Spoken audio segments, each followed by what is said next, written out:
ঘন জঙ্গলের মাঝখানে এক প্রাচীন বটগাছ দাঁড়িয়েছিল। তার ডালে বাস করত চঞ্চল কাঠবিড়ালি টুটি, আর নিচের গহীনে থাকত লাজুক কচ্ছপ কনক। দুজনের দেখা খুব কম হলেও তারা একে অন্যকে দূর থেকে চিনত। একদিন ভোরবেলায় জঙ্গল জুড়ে ঝড় বয়ে গেল। বাতাসের ঝাপটায় টুটির বাসা ভেঙে নিচে পড়ে গেল। ভয় পেয়ে টুটি চিৎকার করতে লাগলো। তখন কনক ধীরে ধীরে এগিয়ে এসে বাসার টুকরোগুলো নিজের খোলসে তুলে নিল।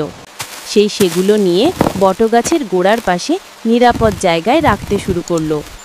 টুটি লাজুক কচ্ছপটিকে দেখে অবাক হয়ে গেল। কনক হাসি মুখে বলল, বন্ধুত্ব মানে একে অন্যকে বাঁচানো। ঝড় থামলে টুটি নতুন করে বাসা বানালো, আর কনক পাশে থেকে তাকে সাহায্য করলো। সেই দিন থেকে তারা আর কখনো একে অপরকে একা থাকতে দেয়নি। জঙ্গল পেল এক দারুণ বন্ধুত্বের গল্প।